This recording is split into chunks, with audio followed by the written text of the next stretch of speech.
यह कहानी किसी महल से शुरू नहीं होती। यह शुरू होती है एक छोटे, साधारण और पुराने से घर से। घर में ज्यादा सामान नहीं है, न बड़े कमरे हैं और ना ही सजावट है। लेकिन इस घर में रहने वाला व्यक्ति अपने घर से बेहद प्यार करता है। वह घर को बोझ नहीं मानता, वह घर को अपनी पहचान मानता है। घर की छोटी दीवारें उसे सुरक्षित महसूस कराती हैं। छत उसे ढकती है और उसी दीवार में बनी एक छोटी सी खिड़की उसकी पूरी दुनिया बन जाती है। लेखक बहुत धीरे धीरे हमें समझाता है कि असली अमीरी पैसे से नहीं बल्कि सोच से होती है।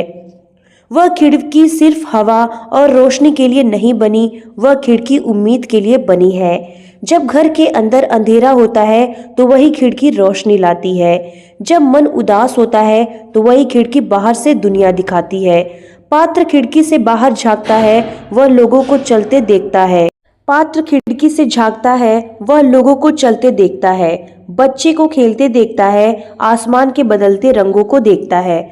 उसे लगता है कि अगर यह खिड़की न होती तो यह घर बहुत भारी लगता। यह कहानी हमें सिखाती है कि जिंदगी में एक ऐसी जगह जरूर है जहां मन खुल सके।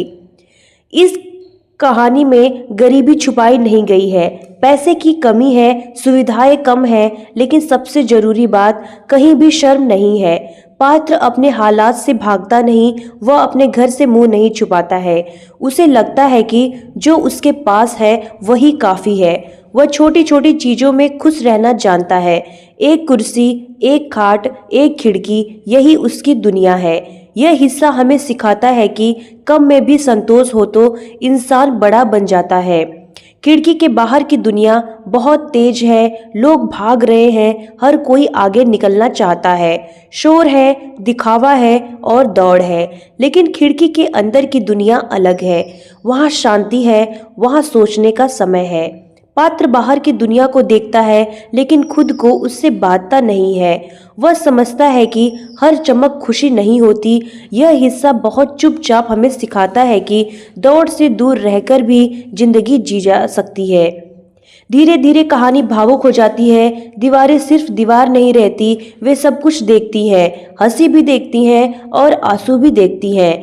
पात्र को लगता है कि उसकी दीवारें उसे समझाती हैं। वह जब चुप होता है तो दीवारें भी चुप रहती हैं।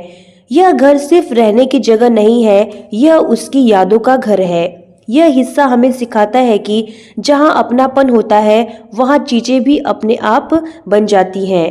कहानी के अंत में लेखक बहुत सीधी बात कहता है, असली खिड़की दीवार में नहीं, इंसान की सोच में होती है। जिसके पास सोच की खिड़की होती है वह अंधेरे में भी रास्ता खोज लेता है, और जिसके पास सोच नहीं होती वह सब कुछ होते हुए भी दुखी रहता है। कहानी यही खत्म होती है, लेकिन बात दिल में रह जाती है।